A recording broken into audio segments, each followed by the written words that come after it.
Fable has been announced at last! It's real! It's no longer a figment of our imagination, and, like many of you out there, I'm positively giddy. Fable's long-awaited trailer appeared right at the end of the Xbox Games Showcase. I see what you did there, Xbox, keeping us all hanging on by a thread, you scoundrels. Granted, it's only a minute long, but using my eyeballs and all the lore I could muster, I'm going to delve deep into who's working on the game from Playground and what that could mean for Fable. Plus, what theories the trailer has spawned about the upcoming Fable reboot. Because it is a reboot, it's not Fable 4. Heads up, there's spoilers for Fable The Journey in this video if you're particularly fussed about playing it 8 years after it came out. Anyway, here's what we know about the Fable reboot so far. Not all stories have happy endings. But yours has yet to be written. First off, the Fable reboot is not an MMO. Jez Corden of Windows Central took to Twitter to confirm that it's not an MMO, so we can all rest easy. If other rumours are correct, Fable is going to be an open-world action RPG, like the previous games, so just don't worry about it. Right, onto the trailer. While the shot at the end of the town gives us the most information about the game, there's some bits before the end which are mighty handy too. I'll be coming back to the town later, so for now I'm going to focus on the sword, the fairy, and the fish, which sounds like a spin-off of The Lion, the Witch and the Wardrobe, but bear with me.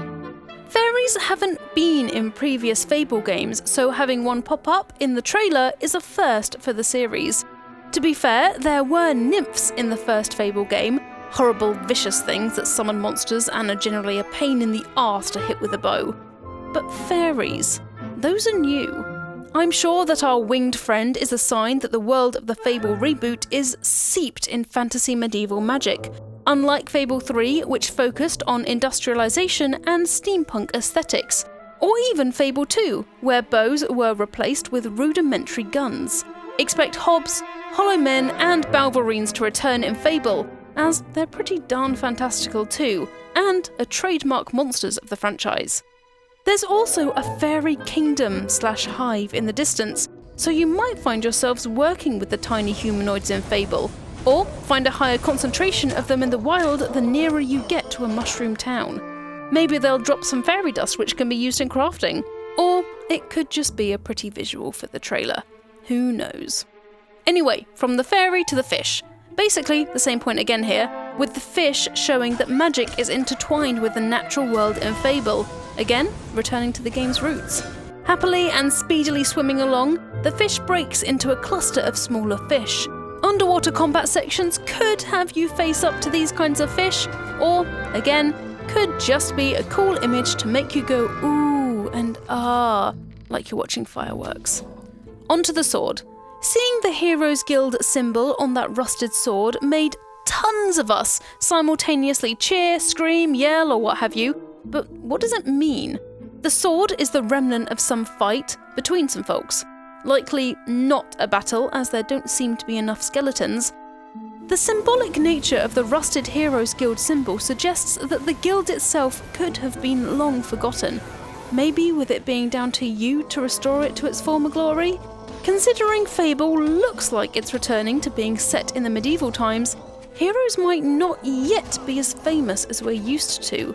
In fact, the Heroes Guild might not even have been established yet, with the guild symbol belonging to something, or someone, completely different.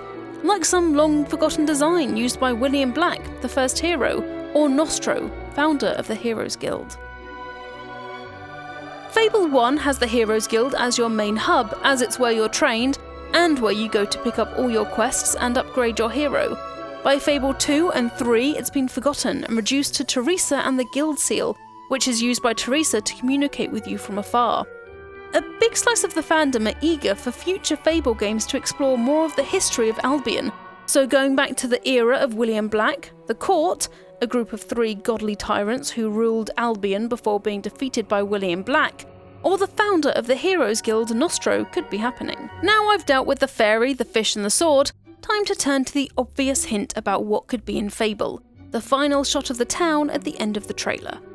it looks like Fable could be set in between Fable 1 and 2, or perhaps in a different version of Albion. Let me explain. From a distance, this looks like Bowerstone, with Castle Fairfax in the middle. Mind you, although it's got the trademark archway, it does look far more gothic than Fairfax Castle usually is, hinting that this might not quite be Bowerstone as we know it.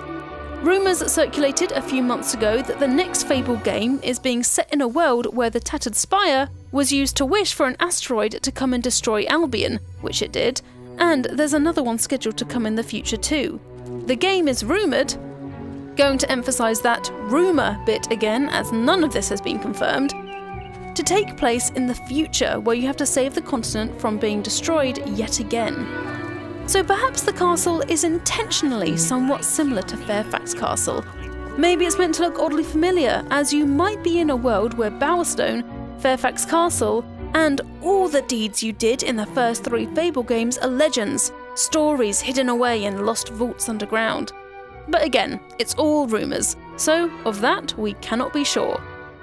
It could simply be that this is some unseen stage of Fairfax Castle's construction that happened before Fable 2, or it could just be a more gothic reimagining of Fairfax Castle. Speaking of the construction of Fairfax Castle, it was built post-Fable 1, on the grounds of Bowerstone Manor where the mayor of Bowerstone, Lady Grey, used to live. So the reboot could be set between Fable 1 and 2. There's also windmills, which you find in Oakfield in Fable 2, plus there's an actual windmill hill near Gibbet Woods in the first Fable game. Looks like there's going to be the same idyllic rural villages just like in the first 2 games, which I can't wait for because Oakfield is my happy place. Noticeably, you can't see any traveller wagons from this far away, but they would be fairly small if they were in the landscape. Teresa is typically associated with travelling wagons, as that's where she hid out at the beginning of Fable 2 and raised your hero. So if there were any indication of traveller wagons, it could be a tiny clue that Teresa might be making a return. You really think it could be? Which leads me to the last thing in regards to the trailer. There's no Zoe Wanamaker voiceover. That means, so far, there's no sign of Teresa returning to the series. Yet. At the finale of the journey, she met her end, but with so much magic around, there's probably some MacGuffin way she can come back. As that's as much as I could wrangle from the trailer, it's handy that a list of the staff working on Fable was released as well as an interview with Matt Booty, which both give us some idea of the kind of game Fable might turn out to be. Head designer Will Kennedy was a level designer for GTA 5 and GTA Online, which are both, safe to say, fairly big in scope. Pays to have someone who thinks big on the team, I guess. The narrative team is made up of writers from Rocksteady who worked on Batman Arkham Knight. Plus, also working on the game are people from Hellblade Senua's Sacrifice, the Borderlands lead quest designer, the lead environmental artist for The Division 2, and the lead character designer for the Ghost Recon franchise. Juan Fernandez de Simon was the lead designer on Hellblade, so there might be some combat elements in Fable similar to the gritty Nordic game. Hunter Wright, Borderlands lead quest designer, could lend the same touch of humour to the game too, something that looks safely intact by the whole Toad eating the fairy moment. Also, somewhere, someone had better be mocapping a dog to be in the game, because if there's no dog, it's not Fable. Just saying. But why is Playground making Fable? Matt Booty said that Playground's emphasis on huge naturalistic landscapes and the studio's attention to detail made them ideal to make Fable, along with their passion for the series and, apparently, a unique point of view on what's core to Fable. I'll be interested to see what this unique point of view is like, but don't worry about a wild new take on Fable. Because Booty said that with any kind of franchise like Fable where there's already previous games in the series, there's a balance between, and I quote, what you're going to bring forward and what still stands up, and what to add that's new, end quote. Funnily enough, Booty compared it to, of all things, Star Wars, where, another quote coming, you've got a responsibility to take it to new places. And we'll just have to wait and see what taking Fable to new places means when hopefully we'll get some new information and trailers over the next year or so. It's unlikely the game is going to come out anytime soon, so watch this space. And that's what we know about Fable so far. If you liked the video, make sure to chuck it a like and subscribe to Eurogamer for more videos about Fable from yours truly. We unleash a new video every single day, so there's always something to watch. Now, if you'll excuse me, I'm going to go and start planning what to call my dog in Fable, because I swear to God, if the next Fable game doesn't have a dog, I will be wildly disappointed. See you next time.